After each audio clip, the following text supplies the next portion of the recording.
You can count. I think that's 1,000 in black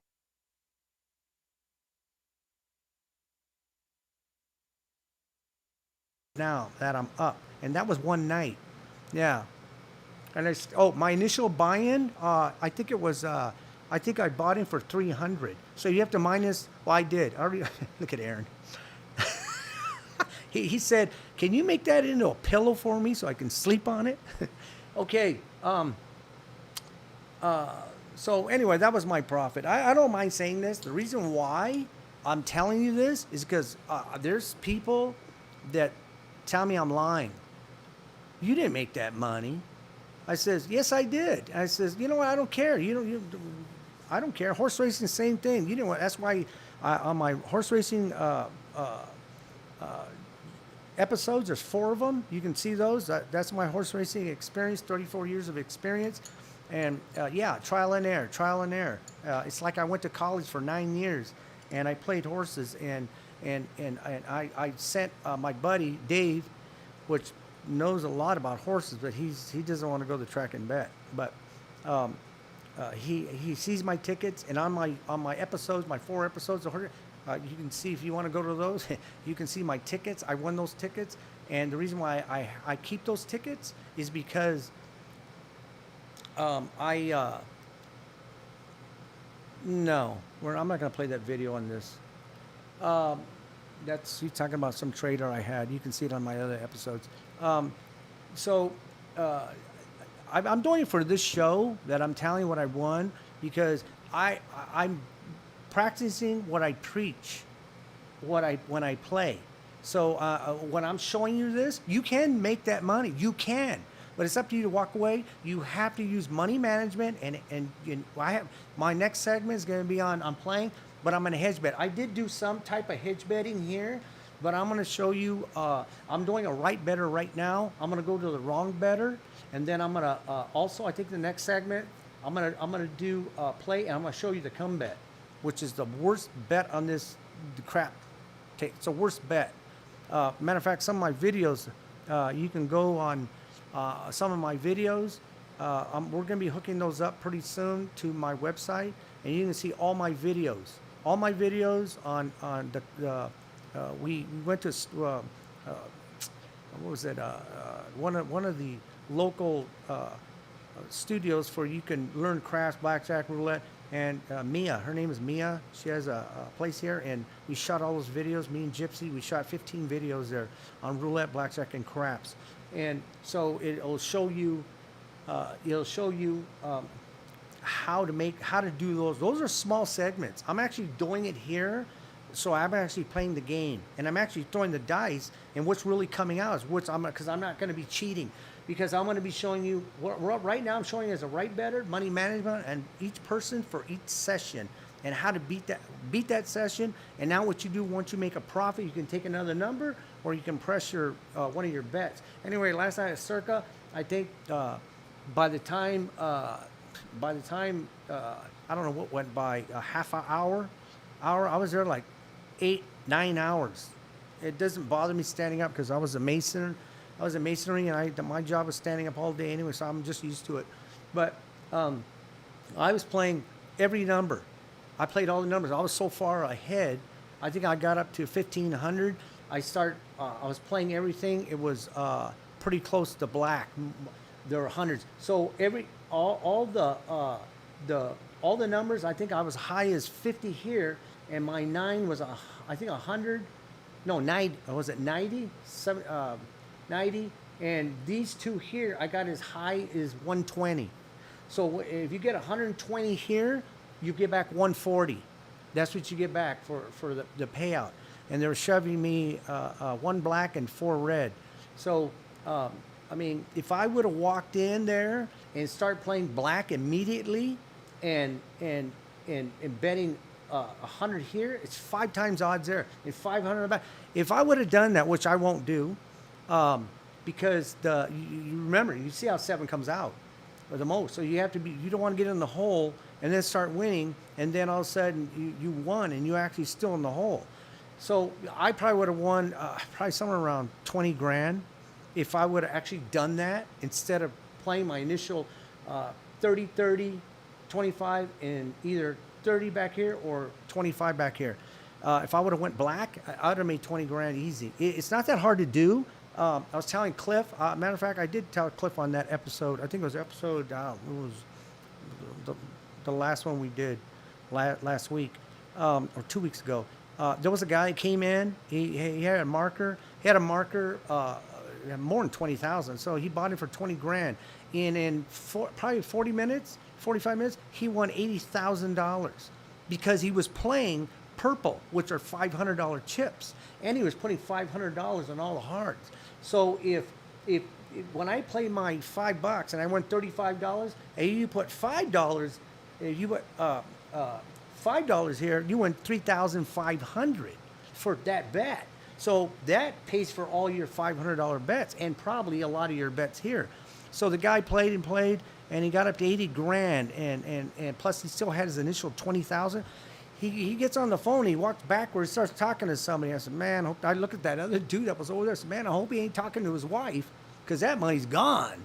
So, so what happened was 7 out. He came back, and the table just took a dive. It took a dive, and he was losing like crazy. He was getting pissed off, and he started tripling all his bets to get that money back. He was chasing profits. You don't do that. He was chasing profits. Anyway, he had lost the 80,000 plus his 20,000 that he had. Man, I looked at that guy across from me. I was just shaking my head. I was, what an idiot. Once he lost probably, I have to say maybe 8,000 of that, somewhere around there. He should have stopped, bought back his marker for 20,000, and then say 70, right? So he 70,000. Say he should have took 10% of that and put away 7,000 to play with and pocket the rest. And then if he loses 7,000, he should have walked away. He would have had his marker back, and he would have made, what was it, $60-some thousand, $63,000 profit. He didn't do that. That's the worst thing you can do, chasing profits or chasing losses. I did that in the beginning. I don't do that. I do it to a point, and I stop. I just say, nope, that's it. It's over. Okay, the point is still 4. What are you up? We're up. 5 came out. Nobody's on a 5. I want to hurt him do this because I got a minute. 9. Oh, he had a 9. So that's this and this. That's paid $7. Okay, since that paid $7, that is paid for. Because remember, that was a new bet. So you actually, that money, that $5 is paid for. You got 5 back for it and $2. So it's paid for. So in other words, you can actually take this off. You can regress your bets or take certain bets off if you want. You can either say, you know what, I want to leave 6 and 8, but bring money down on 9. You can do that. Okay, here we go. What I got? Okay, so point is 6. God, I want to hurry. Let me see how much I get here. Let me give 10, get 3 back. I guess we're done. Okay, I'm going to be back next week. And I'm going to go through a little more of this and come betting and a little more hedge betting. So we'll eventually get to the don't. So I want to thank Aaron here from the studio. And by the way, I'm up like, I'm up like $40-some. Yeah, I'll be back next week on Full Tilt Vegas, and we're going to go into more playing the game. Thank you, and I'll see you next week.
Studios in fabulous Las Vegas. This is Las Vegas Studios. This show is called Full Tilt Vegas.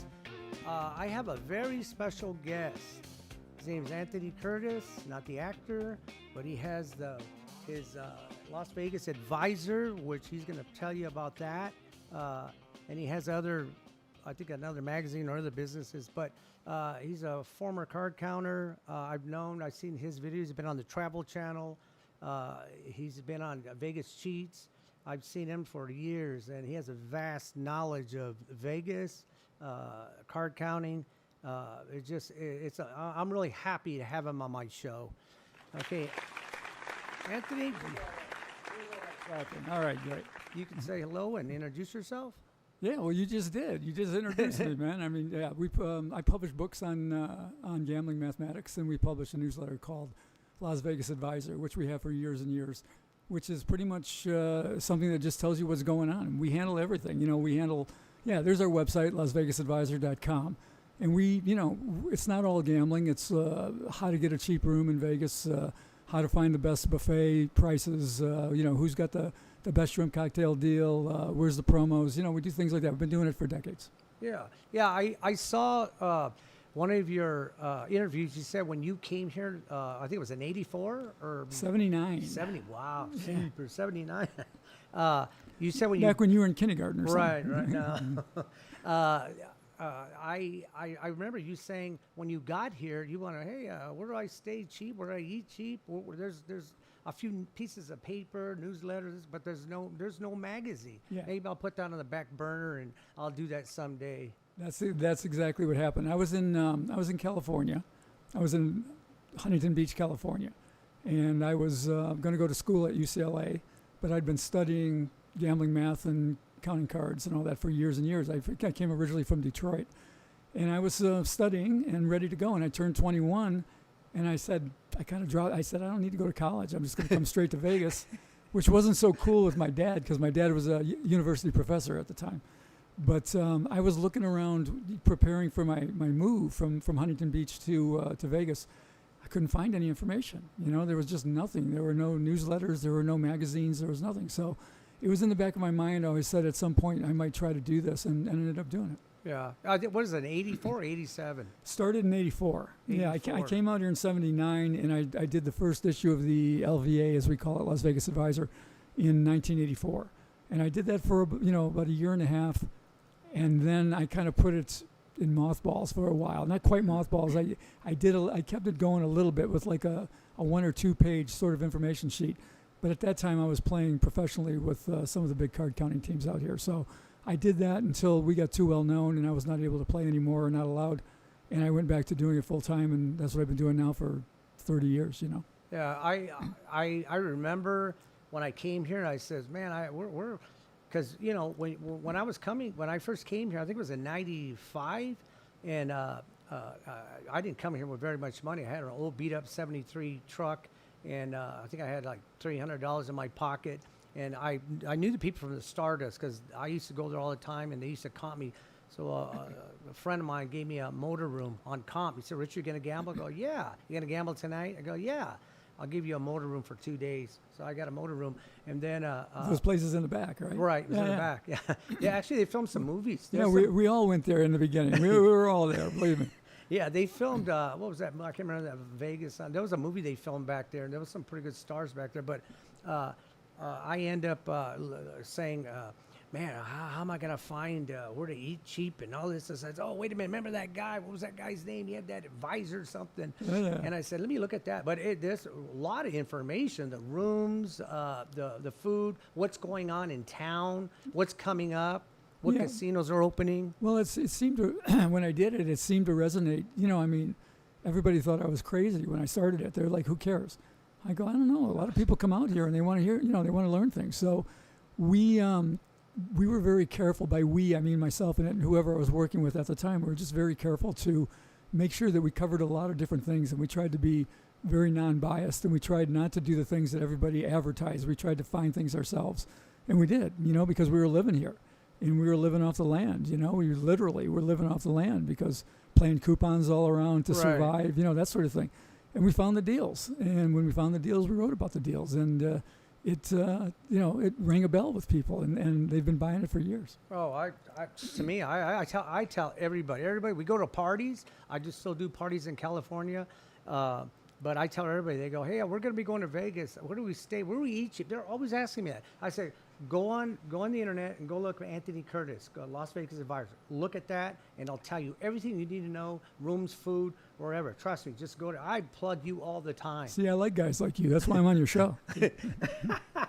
Yeah. Now, we might get back to that, but I know a lot of people out there, because we advertise this show, and we're going to boost it.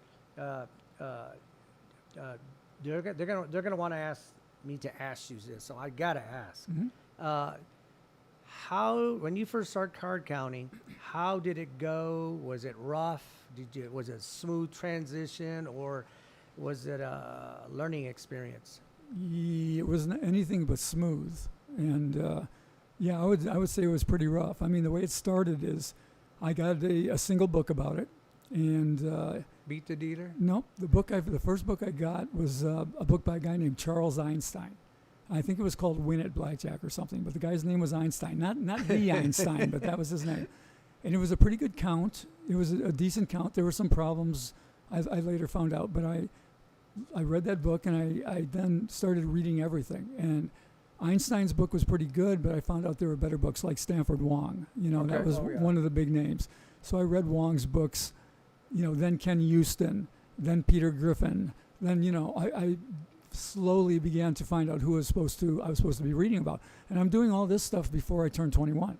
So I'm going to school. Right. I was a wrestler in Michigan, and I was a good wrestler. I was second in the state in Michigan, and so I had a wrestling scholarship to Duke and then later to UCLA.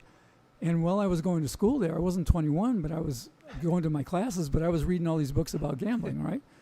And as soon as I turned 21, I just said, that's enough. I'd read so much, I knew what I wanted to do, and I came out to Vegas, and I tried to give it a go in the casinos, and I was a fantastic card counter in a vacuum. If you just put me in a vacuum, I was fine. But once they put me on the floor and I had to play for real, right, man, my head started spinning. I'm like, what the hell? What's going on here? So it took me a while to get acclimated to it. And it took me, a year or so before I really kind of got myself settled and figured it out. And then things, began to fall into place after that. Yeah, I did the same thing when I was drilling myself. I think it was in '95, and I says, I think I'm ready to go, but I'm gonna go downtown. I think I went to, my first time I went Circus, and I started playing there. I got on the tables, me and another guy, and it's funny. You think, oh, I'm gonna walk up and man, I start there. They're watching me. Somebody's gonna grab me. I'm going to jail. All this stuff starts coming out of your head, because I was actually, the way I learned the card count, it was working. It worked right off the bat, and I said, this is too easy. How come everybody doesn't do this? That's sometimes a bad thing when that happens. Yes. I do talk about that in some of my episodes. I talk about the newbies, horse racing or roulette or blackjack or craps. That's one of the worst things that can happen to a newbie. When you win right away. They win right away. Yeah, but I turned $25 into a $175 hand. And I split eights, and I beat the dealer, and the guy over here got all pissed off. He said, I'm taking all his tens. I go, I'm playing my game. After I'm done with cards, and you can, whatever cards come out, then you can do that. But you got to play your game. Yeah, you don't need to worry about those other people. But, I didn't have that problem. Like I said, it's sometimes dangerous when you win right away because you get too confident. I did not win right away. I got my rear end kicked pretty good. So, I kept coming back going, okay, this will work. I know this will work. I just got to figure it out. And I didn't have any kind of false confidence. And, and then I just built it up slowly. But, yeah, you get a lot of people that will yell and scream at you. They don't know what they're talking about. I just go, I don't care. You like it or not, I'm going to do it. I'm going to do it. It's my money. That's what I'm going to do. Exactly. If there's any callers want to ask Anthony any questions or anything on, it's probably, it could be on anything, but it's probably going to be blackjack. But you can talk to him. If you want to talk about the Las Vegas Advisor, you can do that. Just, you want to call in, we'll answer your questions. You got the number up there? Is 185? I can never remember that number. Just the last one is 4321. Nobody remembers their own number. That's all right. So, but yes, I know what you're saying. I did the same thing. A lot of people, a lot of card counters, they like to sit at first base. I understand why. but I actually done better first, second, and third. It depends what cards or what the person is, how the person is playing. Now they say that doesn't matter. I think it's to a point. To me, it's up to a point where the person's hitting. They might hit somebody. One time, somebody had. Well, you're worried about people behind you making plays that you don't like. Yeah, You but know, that's it. but you don't know what's coming out unless you're Right. counting cards. But sometimes it actually worked in my favor. Yeah. So you don't Well, know. You just said it. I mean, a lot of Right. people don't understand this. A player who plays poorly at your table does not hurt you. Everyone thinks that's baloney. They think they do. They get mad at people. But there have been actually scientific studies done on this. Right. Because as many a times as they will make a play that hurts you, they will make a play that helps you. Right. Even though it's a terrible play, they might do something that's completely idiotic, but that may very much have helped you. And I mean, I never worry about it whatsoever. So a lot of people like to play third base. They think they're going to be the anchor. You know, they're going to make the last decision. It doesn't mathematically. It really doesn't matter. I know some card counters who like to play a single deck game and play in third base, so they don't have to play until they've seen more cards. Right. So if they're playing in a single deck, then it begins to matter the more cards you see because you're going down into that pack quickly. Now, if you're playing a double deck or multiple decks, then where you sit really doesn't matter whatsoever. But other than that, there's probably no real reason to want to play a particular place unless you really like it. You feel better. You're just more at ease playing at first base or in the middle or whatever. Yeah. But mathematically, there actually is no reason. Yeah, I don't like playing single double decks because you get too many stiff hands. In my book, it's in the book Winning Ways. I have tables that I devise. I made those tables, and I show you if you have a 12, which is the best stiff hand you can have in a deck, single deck, 8, 10, whatever.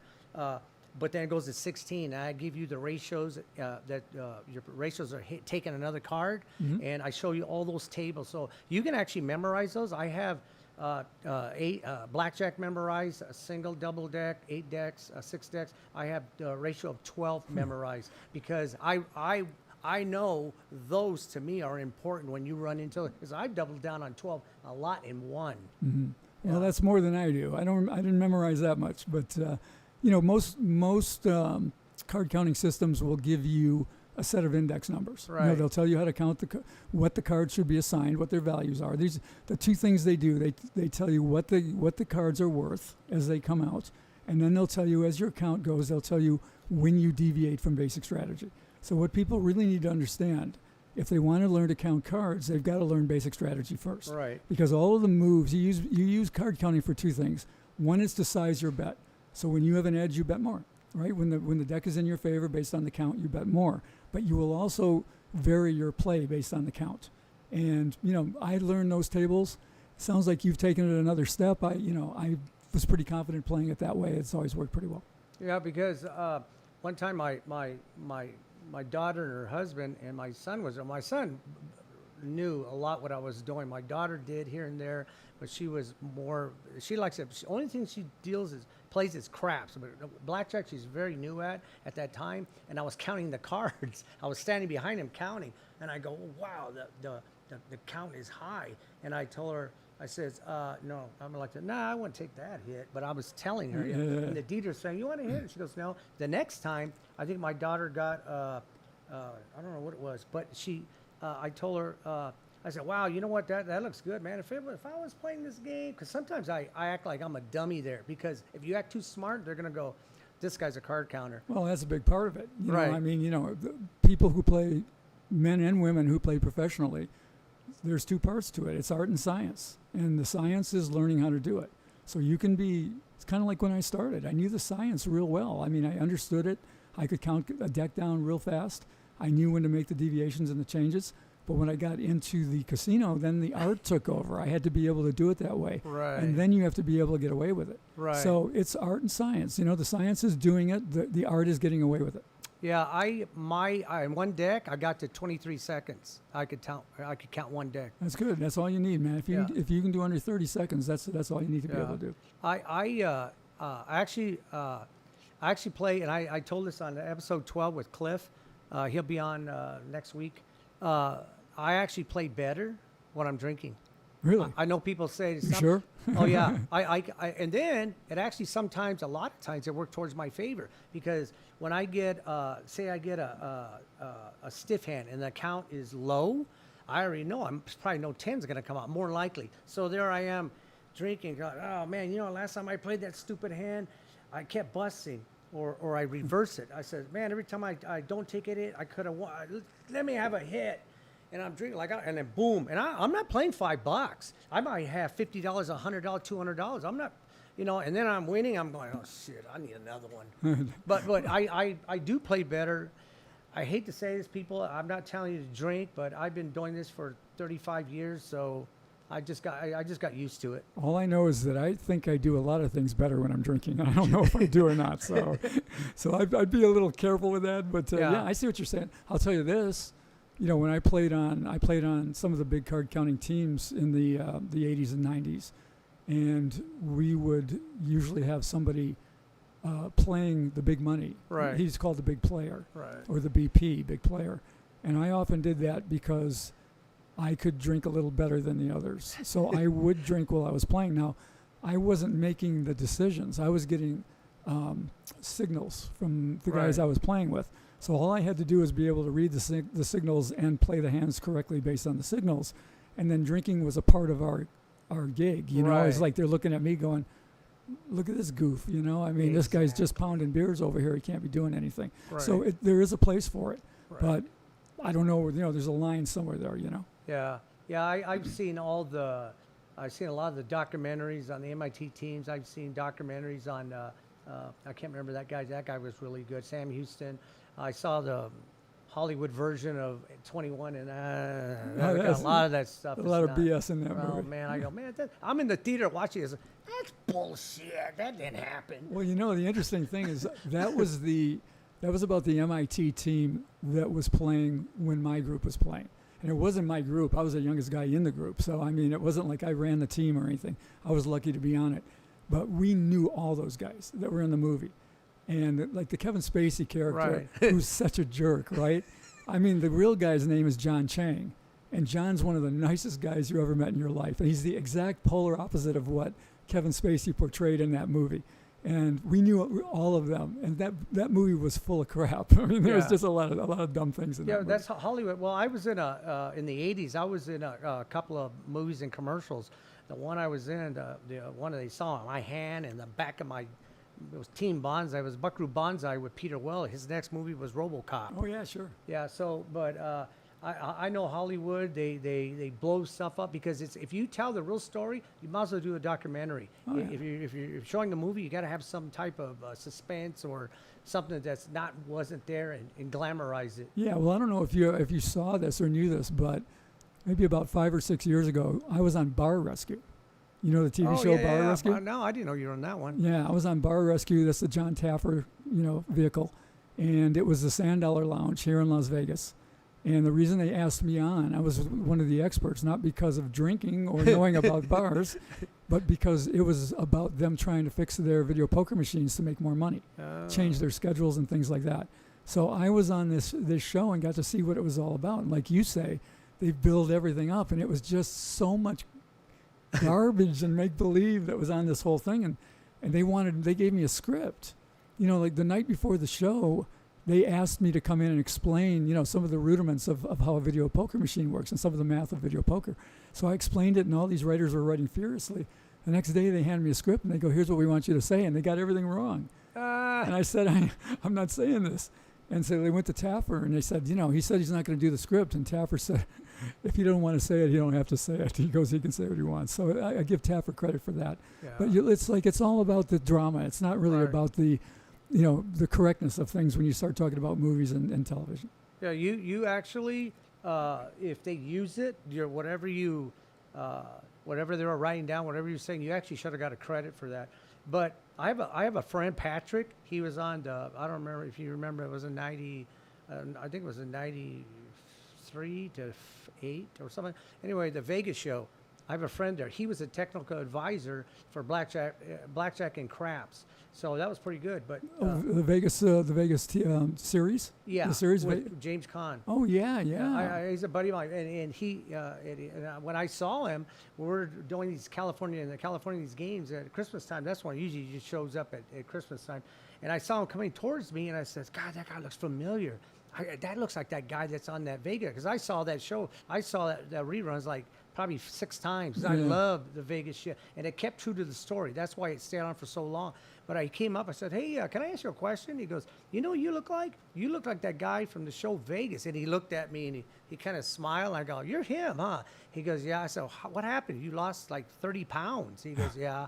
But it was him. And he told me the whole story, technical advisor. He didn't get no credit. And I said, "You should have got credit I saw the stuff you did." So what they did at the end, they gave him speaking lines in about 4 or 5 episodes. And then the guy, one of the producers says, "For what you did for us during these 6 years, we're going to go ahead and I'm going to put a plug in you. We'll get you on Castle." So he ended up becoming a detective on Castle. Oh, that's cool. Yeah. All so right, that's good. You Well, help out. Yeah, a lot of this TV stuff. I've been asked to, give advice or consult on several things with TVs and movies, and they'll use you best they can. I mean, Yeah. in the beginning, I was just like, oh wow, my eyes got all big, and I'm like, I'm gonna be involved, and then I got to the point where I said, no, man. I mean, let me see what's the pay, what's the credit, what's Right. the thing, and we kind of went from there. So, I mean, the Bar Rescue was cool because it was a high profile thing and it was different from what I normally did. I mean, I did a lot of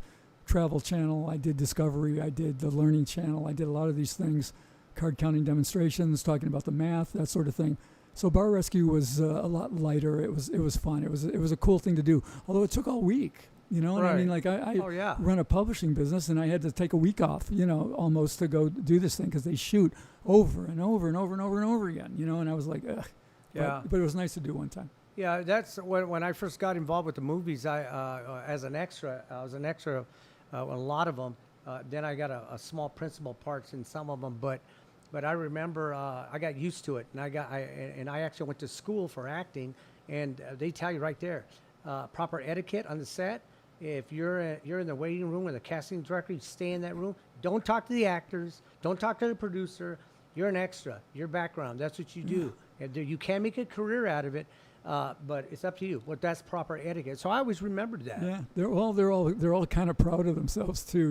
I mean, it's like there's a caste system. You're way down here, we're way up here. That sort of thing. But again, Bar Rescue was good because it was the whole premise of the show was they were talking about video poker, and Right. none of them knew one darn thing about video poker. So it was basically anything I wanted to do was a go. Right. Yeah, I usually tell on a couple of my episodes, I tell them if you're going to be playing slot machines, play video poker and always play the max. If you're going to do it, you shouldn't even be playing. Yeah, it's good advice. Yeah. It's good. You're always going to do, you're almost always, if you're going to play, the rules of thumb for your audience is better to play a table game than a machine. And that the Right. reason for that is odds and speed. And, usually the odds are better on a table game if you're playing it correctly. You're talking about dice, 1.4%. That's not too big. You play a slot machine and you're looking at 7, 8, 10%. Right. Or you look at a Keno machine, you're looking at 9 to 12%. And what's worse is they play really, really fast. Mm-hmm. So the way that the casinos make money is the amount you bet time their advantage. So the amount you bet gets higher and higher as you're playing faster. So, Right. the rules of thumb are, look for table games instead of machines. If you're going to play a machine, you're better off playing video poker than than slots. And if you're going to play a table game, you're better playing and a lot of people disagree with this, but you're better off really playing at a full table because you get fewer hands and the house edge will not work on you so quickly. Yeah, the speed. I usually, that's why I usually tell my episodes, always play maximum bet, or you should be playing. I even told some horror stories when I lived here. Some of the horror stories on people that one guy knocked his wife out because he had to go to the bathroom and he was putting in 3 coins at the time. I think it was $3 on Megabucks. And he had to go real bad. And he waited. He finally went to the restroom and he She told hit her, it with one. don't let nobody play this machine, and don't you play it. So everybody was around. Is he coming back? Is he coming back? She says, no. Well, then we want to play. She goes, no, it's his machine. So she took one just to make him She hit Megabucks 5,000, but he would have won. I think it was 13 million. He cold-cocked her. He went to jail. I think I remember that. Yeah, there was this student. Oh God, I heard the story. I almost cried. Was supposed to meet 4 other buddies at the Rio. They were gonna have a steak dinner. They were late, so he was standing next to Megabucks. He kept looking at it, looking at his watch, and he said, "Yeah, let me just play this thing." So he put the first $3, nothing. $3 more, nothing. $9. Put in the next 3, hit $11 million. Wow. You think he still went to college? I think he probably changed his degree. Well, here's the thing about that, and this is to make people feel better if they think they missed out on an opportunity, like the guy with his wife put in 1. When you're not playing that machine, the random number generator is still active. Exactly. It's moving. Remember, I said that on my episode. So he would have had to have played it at the exact moment with the 3s. Thank you. He was wrong for blaming her. Exactly. That's. See, Aaron. Remember I was telling you that? I tell that exactly on my episode. People play slot machines, and I tell them that random generator is running 24/7. That motherboard, yes, it has the same chip with the gaming control board, but that thing's running 1,000 series per second. If a waitress comes over and you're pulling, and all of a sudden, excuse me, you want a drink? Yeah, let me see. And boom, you just missed a jackpot. Well, here's my favorite one. Here's my favorite Megabucks story. There's a guy in town who's a pretty well known. His name's Paul Howard, and he was on VSiN until recently. He does a lot of sports betting shows and all. And he's told this story himself. And I know Paul. When he first came to town, he had a tight girlfriend, and she wanted to get married, and he didn't. And she said, "Look, you're either going to marry me, or I'm gonna take off." And he's like, "Well, take off, go ahead." And a month later, she hit Megabucks. Wow. He didn't marry her, and she hit it for like 11, 12 million or something like that. He tells the story, and laughs about it. But, gambling makes some crazy shit happen. Okay, but now now watch this. This is what I tell people. Now think about this. I was a troubleshooter in masonry. Things would come up, but that would not happen if this happened over here. Okay, say they got married. What would they have been doing if they were married? What if she went 100%. over there and done that? She probably never would have done it and never hit Megabucks. 100%. And that's the same argument about the random number generator always going. If they had gotten married, she wouldn't have been there playing. Exactly. So that wouldn't happen. But still, you look at that and you go, wow. Holy mackerel, right? Yeah, you're right. I know because I understand the way the process how a slot machine works, and I understand about these other games. There's probabilities and other things. There's human probabilities are in there because you would have not been there at that time. Yeah. Like no one ever thinks about it like that, but you're right. Aaron tells me, "Oh man, this guy won this Megabucks. Oh, this guy won 150,000. This guy won $1 million." I says, "And did they tell you about the other 100,000 people that lost all their money and their paychecks and their kids? They didn't tell you that though, huh?" Well, there's a lot of that going on with with social media, where people, they post their winnings. Right. And I mean, some famous athletes like Mayweather. All you ever see Floyd Mayweather post are his winnings. You never see him post a loser. You think Floyd Mayweather is a 100% winner? No. I mean, there's just a lot of that stuff going on. And that's why people get the wrong idea and the wrong expectations about what gambling can do. Like you were saying, you've gone through the ups and downs, and and I've been through them all over, for years and years. It's not a one-way street, man, either way. It's not. It's nice when you win. I mean, if you win it's big, nice. It's beautiful. Yeah, I had my last, I think it was my last episode, number 10. That was actually a double feature too. I talk about, I did 4 episodes on horse racing. And the last one, I said, what I'm going to do? I normally don't do this, but I told them I'm going to show the people that have been watching my shows, I'm going to show them I practice what I preach. So I showed them my tickets, and we actually showed the race here, and I showed them where my horse was and where he was and how he got out of trouble, and he won. I had $200 to win on him. He was 7-1. I got back $1,680. And then I showed the pick 3. I won the pick 3, but I showed, I'm going to show them because anybody could sit here and say, oh, I won 40 grand over there and I won 30. Anybody can say that. Yeah. You know? Well, you hear about all these big wins after the fact. Right. And so it's the people who put it up beforehand saying, here's what I'm going to do. Right, exactly. And it Like Babe happens- Ruth Yeah. pointing, he's going to hit a home run. Exactly. Yeah. Did you play any other games besides blackjack? We played by we, when I say, when we're talking about me, I had a pretty good group that I played with. And other guys who had done what I'd done. They had, they came to town after studying the math, and we all got together. And we would play anything where we could get an edge. So Right. typically the games that you can get an edge on are blackjack, poker, video poker, horses, and sports. I mean, Mm. these are the 5 games. Sports betting, yes. But there are also, you can get an edge in every game if there are certain things going on. For example, if there's a tournament, you could play a Tiddlywinks tournament and get an advantage if you play that tournament better than anybody else. So I played all the games if there was a special promotion going or if there was a tournament going or something was special happening. We played a lot of tournament gambling and did very well with it. We had computer programs that told us how to play better than, the balance of the field. But if we're playing on the square, as we call it, meaning no special anything else, it would be those games I mentioned. So that leaves out craps, that leaves out baccarat, that leaves out roulette. These are games that some people think they can win at. You might be one of them. We didn't think so. So I didn't play those games. So I played, mostly I played blackjack, poker, video poker, and sports. I didn't do Mhm. much horse racing. I was never very good at horse racing.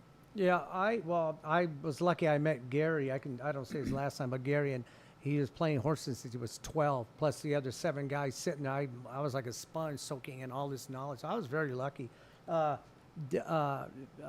you said, you didn't play roulette. I understand that. I think roulette to me it's not exciting. But what I did was that my last show I showed patterns on the felt, but it goes to show you that there are numbers, there are patterns. But what I did is I broke down a lot of people try to play the felt. I broke down the wheel and I put it, it's called cutting the pie, and that's in the book.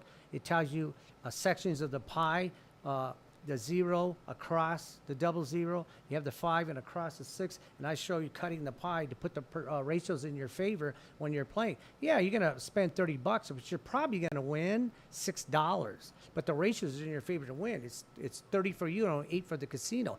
But it's just something that you instead, because all the time I deal that game, what did everybody do? Plop, plop, plop, plop, plop. They're plopping straight up numbers, straight, because they want to. We all want to win the big money. And I see them losing and losing. Here's another. Give me another 100.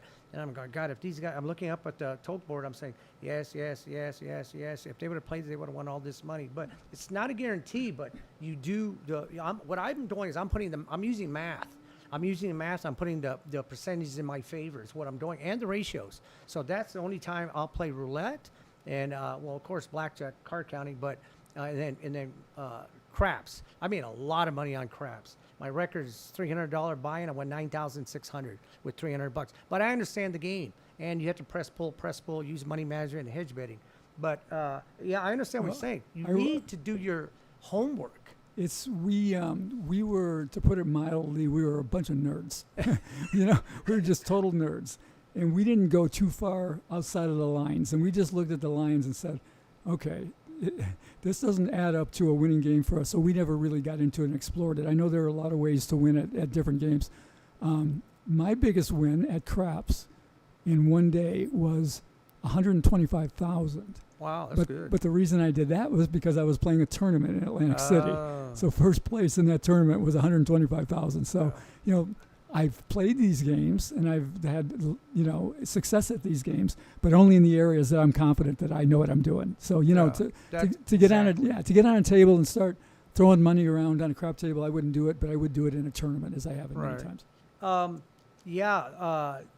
There was a tournament at Hilton. It was pretty close to the time when you were counting cards there in that tournament, because I talked to you a couple of times there. That's how I met you for the first time, when you were in that tournament. Then we sat out at the bar. We were having drinks, talking about the MIT team. There was a guy that won $50,000. He won the tournament. This guy, I swear, this guy was dressed. He looked like he was down on Fremont Street, down on his luck. Yeah. I couldn't believe the guy wasn't even dressed up. Yeah, you see a lot of guys like that. You definitely in Vegas, you can't judge a book by its cover. Right. That's for sure. Yep.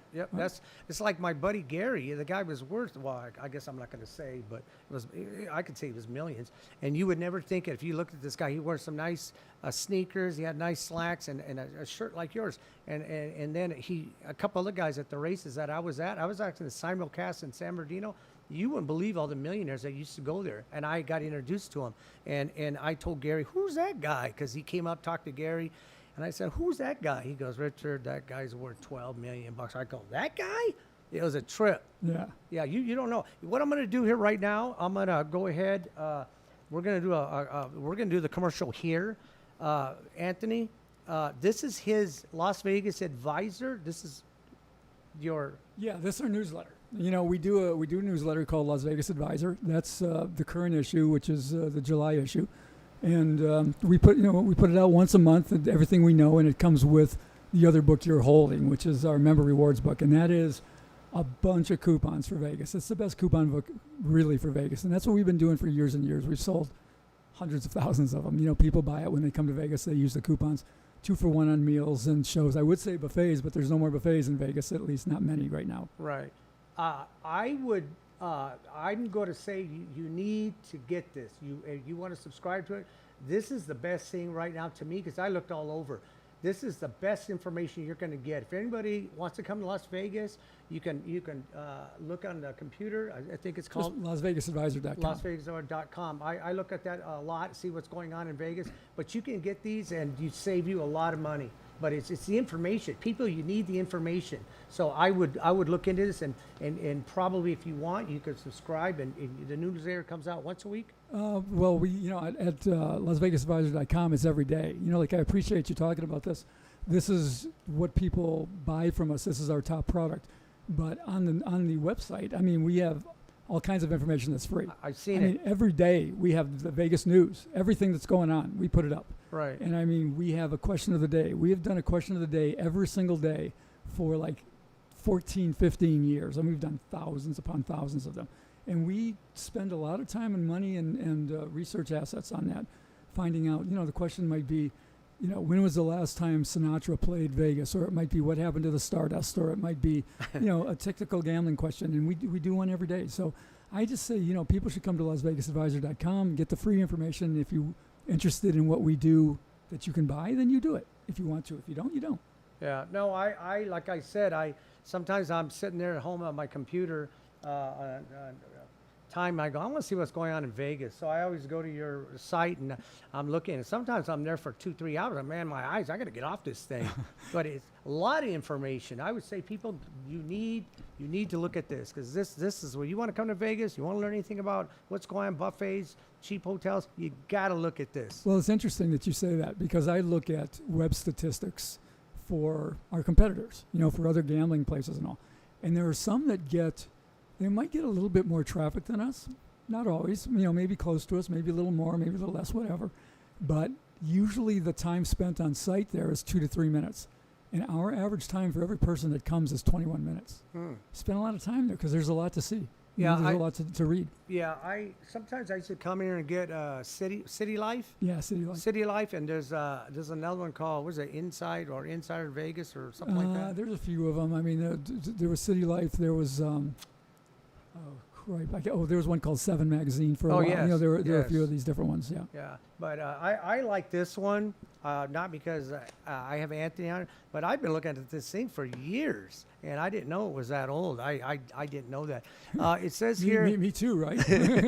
Well, I'm a lot older than you think, but the audience don't need to know that. Yeah, are you allowed in the casinos if you're a card counter? They frown upon it. Anthony, you can go ahead. Oh, okay, so that's the question. I'm allowed in the casinos, but I am pretty much not allowed to play the table games. And that's not just blackjack. They don't want me playing any game with cards. I'm very well known now because I've done so much television. Right. All right, so I kind of like burn myself out. I caused myself that. I burned myself out. But I'm not blacklisted. You know, if you're blacklisted, if you're Book in the of blacklist, Griffin, they got the other one. then you can't go into a casino at all. I'm very welcome to go into a casino, walk around, do stuff in there, eat at the restaurants, play the slot machines, play video poker. You know, I don't play slots, I play video poker. But I'm not supposed to play table games. Every once in a while, I get stupid and I sit down and play, and they might come up and they're real nice and they go, "Aren't you?" And I'm like, "Yeah," and they go, "We prefer you don't," and they're very nice about it. Right. So And it's dumb because it's not like I can go in there and win every time I sit down and play. It's not like I'm an Right. ATM and I can just pull money out of there. Yeah. But they just go, look, we just prefer you wouldn't play. Yeah, and on that, there's some people that are card count. They get caught. They go in the Book of Griffin. I know there's another one. I can't remember what it's called. You remember it? There's a couple. There's one Oregon something or another and whatever. But the Griffin book was the Yeah. main one. There's Biometrica. There's a few things that Yeah. they do. There's a lot of people. If they get caught blacklisted, when they take them, they do use the iris. They do take it digitally. So if you put on a disguise and they do use that software, they will know it's you, even if you're dressed up as a woman. Yeah, that's the facial recognition stuff. Right. And they still never really perfected that. It makes mistakes, but it's gotten better and better over the years. I mean, back when I was playing in the 80s and 90s, it was just coming out, and it was crappy. They could never pick anybody off. But these days, yeah, they're a lot better with that. Yeah, what was that guy's name? Andy. Oh, Andy Anderson. Yeah, Andy Anderson. How do you know this? That's good. Yes. I know a lot of stuff. He was. I can guarantee you the guy in 21, right. who was who was the bad guy, right? The cop. Right. And God, who was that? Fishburne? Fishburne. Yeah, Yeah. it was Lawrence Fishburne.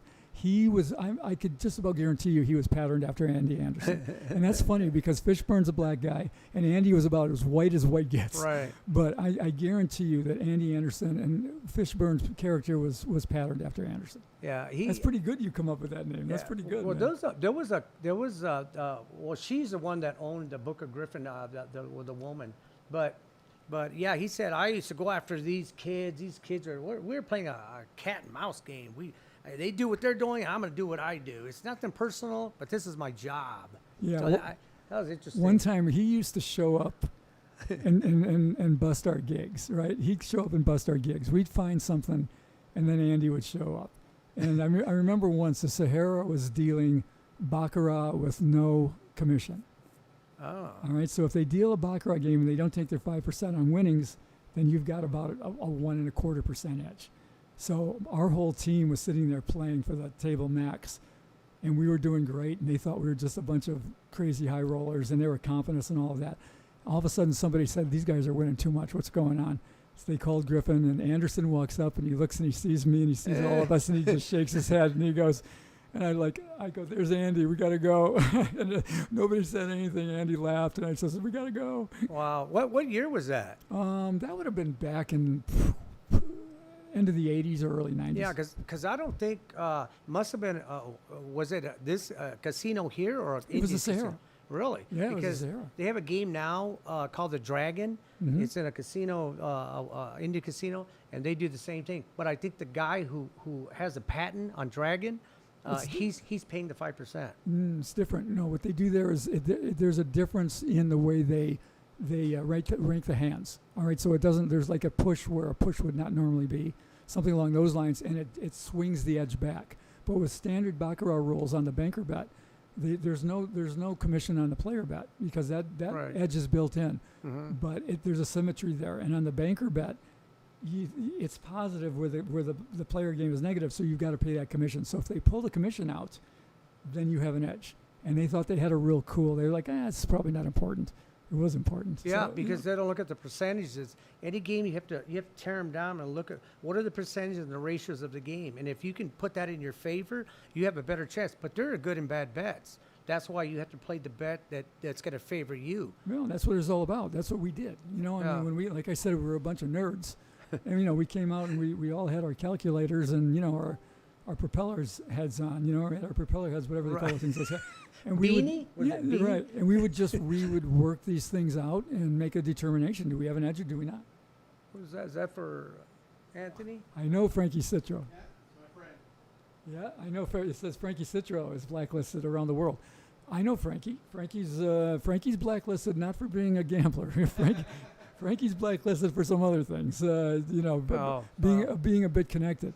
Yeah. But I knew Frankie. Frankie used to work the door at Capozzoli's. I don't know if you remember that. He used to work the door over at Capozzoli's, and Capozzoli is closed now. But I see him every once in a while in a bar out here called Jackson's, and he came up and talked to me once. Told me he wanted to do a book. I says, "Bring it, baby." I go, "This is gonna be good stuff." Yeah, Steve Fisher. You know him? Steve Fisher. Steve Fisher, he self-promoted his book. I think I do know. Out of his trunk. And the gambler store here, they actually worked out a deal where he had it there. I met him there, and we were talking about Vegas, and that was when the mob ran Vegas. That went #1 in New York. But that is an interesting book. Tells you the stories what was going on when the mob was here. Well, we do mostly gambling books. We've done about 100 books. Most of them are gambling, but we also do mob books. We do a lot of mob books because people really like that. Yeah, our latest one, our newest one is called Radical Blackjack. Yeah, right here, Aaron. This is the latest book. Just came out. I mean, literally, it got delivered last week. And I got one. And the guy who did it, his name's Arnold Snyder, and he's in the Blackjack Hall of Fame. And what's interesting about this book, we've been talking about beating blackjack by counting cards. This book is about all the ways that he beat blackjack, not counting. He beat blackjack through shuffle tracking. He beat blackjack through hole carding. He beat blackjack by playing warps, as they're called. He beat it by playing with loss rebates. These are a whole bunch of things that people don't know exist. And when you've been in the business for years and years and years as a pro, you come up with all these different things. One of them's called edge sorting, where you literally look at the way the cards are cut, and there's a technique for doing it that way. That's what Radical Blackjack's about. A lot of this stuff has never been written about before. You're involved in this one? Yeah, we published it. Okay. Yeah. So you can go, where can you get this at? Everywhere. I mean, they can get it at LasVegasAdvisor.com. They can get it at Amazon, and it'll be in bookstores pretty soon. Okay. So you can Google Kindle? Kindle, yeah. It's up on Kindle right now. Okay. So this is new to me. I understand what you're saying about shuffle tracking, and there's a couple others, but the other stuff I've never heard of. So there's a lot of people getting smarter because of computers and just figuring out things. You like gambling, you'll like this book. Yeah. I mean, you'll read some things in there going, really? Yeah. People actually did that. And it's all true. It's all verified stuff. Okay, well, that's great. So did you, let me see, so you played, how about poker? I've played poker, and I've had some success, but I don't consider myself a poker expert. I had to make a decision how much time did I want to devote to getting good at it. And to be really good at poker, you have to spend a lot of time studying and a lot of time playing to perfect the game. And I just decided that I didn't want to spend that time. So I would call myself a reasonable poker player. I would not call myself in any way an expert, on the levels of like Helmuth and Negreanu and all those kind of guys. Not even close, not in their league. Right. I famously played in the World Series of Poker and got knocked out by Sammy Farha on ESPN. I was on the ESPN table, and I made a dumb play on ESPN in the biggest tournament in the world. So a lot of people bring that up to me and go, "How smart are you? Remember that?" I'm like, yeah. Farha, I think he, how do you say, carries himself like he's the next Bogart. Yeah, you ever notice that? I know he looks just like and he acts. But he sucked me into a pot. I had aces in the hole in the pocket, and he had threes, and he sucked me in. He flopped a three, and he beat me with this set of threes against my aces. Yeah, but he outplayed me. Definitely, he outplayed me. So you had a pocket. I had pocket aces. And he had pocket. That's 1 in 3. That's the average is 1 in 3 people are going to have a pair at the table. So if you have 9 people, more likely it's 3 of them probably going to have a pair. But that's the average. Well, the great play that he made was that he called a bet that I made, knowing that if he were to flop 3, he was going to get all my money. And he did. He risked just enough by the mathematical calculations. He risked just enough to make it a proper play. And darned if that 3 didn't flop. Now, if that 3 hadn't flopped, I beat him. Well, and I've got a big lead on the table, but it flopped, and I played it all the way through instead of getting off of it. So Yeah, but a lot of people are not going to give up aces anyway. Well, it's hard. It's hard to give up aces. And, Right. when I go back and I analyze that play that I made, I should have dropped it, but I didn't. But you saw the flop when you were deciding. Yeah, and I saw it was a 7 and a 3 and a 10, and I'm like, that doesn't look too dangerous to me. Yeah. But that's why I say I'm good at some things. I'm not at others. Poker's not my thing. Horses aren't my thing. Right. Some of the other games, yeah. Yeah, everything. A lot of these games all of these games are actually math. You have to understand their math, so you have to learn the percentage and ratios of all these games. Anything I do in life, I look at it either mathematically or using physics. Like at the carnivals, I used to win. Well, actually, Circus here they don't have it anymore, but they used to have the plates. You throw a dime or a quarter. Yeah. I used to win it practically within 75 cents because I was using physics. You get a quarter, and everybody's going to probably try this at carnivals. You get a quarter or a dime, and you lay it flat, and then you look at the plate, and you stand sideways, and you look at where you're going to drop it, where it's going to hit the plate. So you throw it in the quarter dime, goes like this, and then it stops. Yeah, Boom, boom, boom. Technique. I won so many. I had 30 animals when I was here. Yeah. I had them in my apartment. I just gave them away. That's good for picking up chicks. That's Right. Good. Yeah, I walked through the casino. Me and a friend, we walked through the casino. We had at that time it was Jurassic Park, and she held. What do you call it? The Tyrannosaurus, and I held the two Brontosaurus. They were 4 feet tall. Everybody at the casino was looking at us, dragging them across the casino. You're a carny hustler, man. It's the physics of the game. It's like anything. Like this, it's math. Yeah, well, it's math and technique. Right. So that's interesting. So that's a phone call. You want me to answer that? Go ahead. It says, when did you realize you were good at what you do? That's actually a pretty. I love that question. It's good because I didn't know for a while that I was good. When I came to Vegas, I knew that I'd done all the study, but my results didn't really show. And luckily, I had read and understood that you could be very good at blackjack. Blackjack was my main area of expertise. Right. You could be very good at blackjack, and you could lose for a long time. And things weren't going well for quite a while. And I was able to, because I had read and studied and knew that it could go badly, I didn't give up on it. And I guess I began to realize I was good when I kind of got into with the other good players that I knew were good, and we started winning together. And I knew I wouldn't be able to play with them. I was the youngest guy. Right. Like when you talk about the MIT team, I said that team that we were playing on, Alan Brown was the guy who was in charge of that.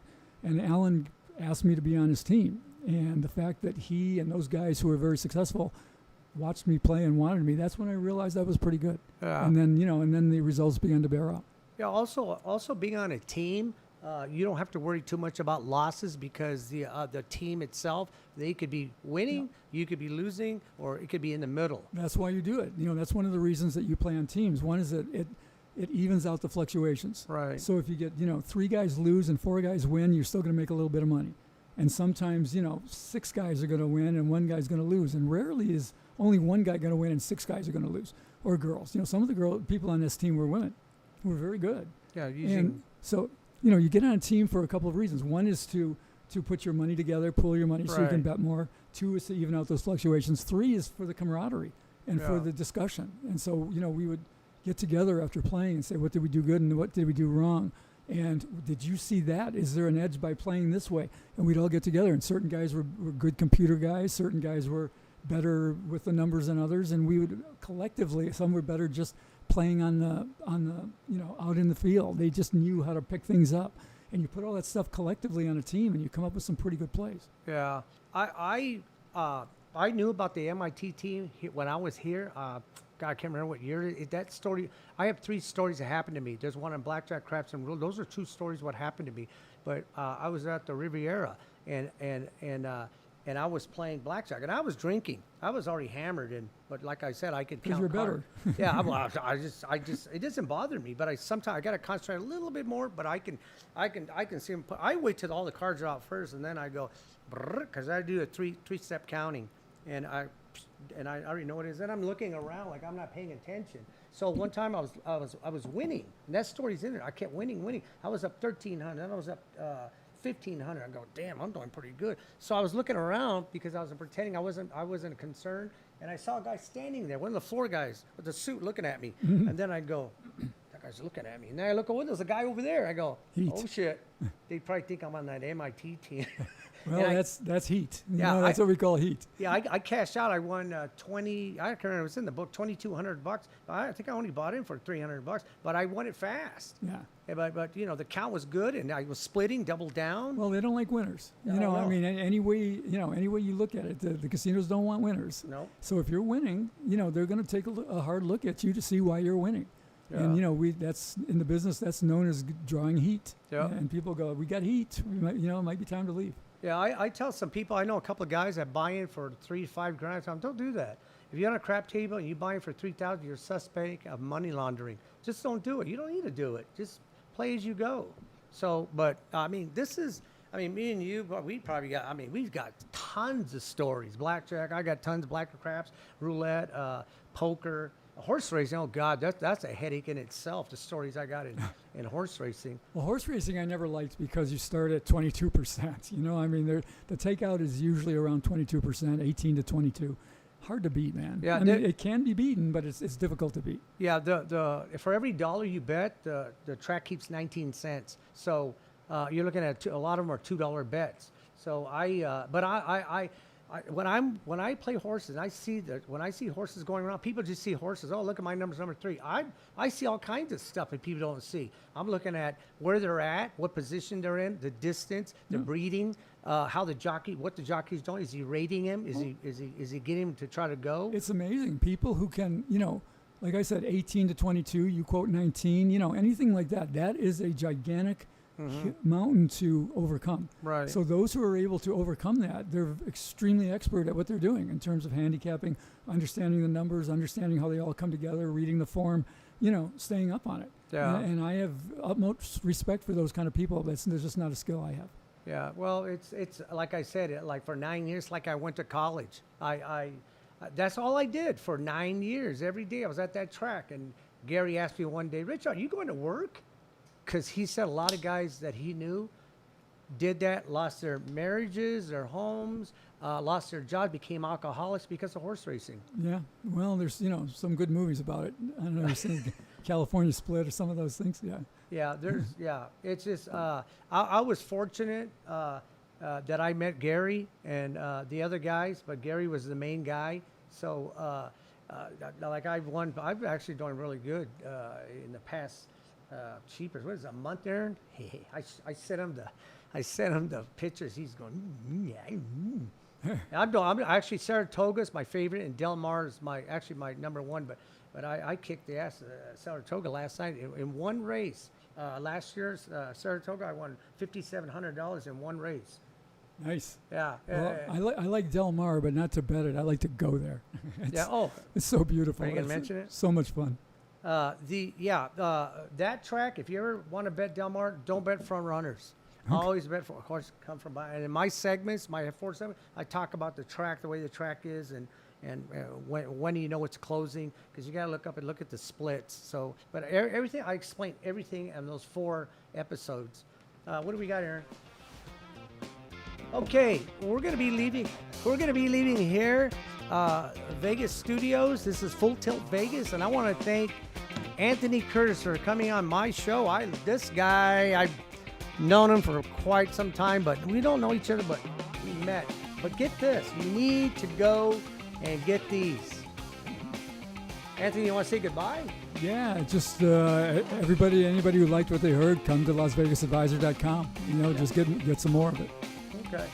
Okay, we're going to say goodbye here. Tune in next Saturday, 6 p.m. We're going to show another one on craps, and we're going to be actually playing the game with Cliff. So we'll say goodbye here. Go make some money.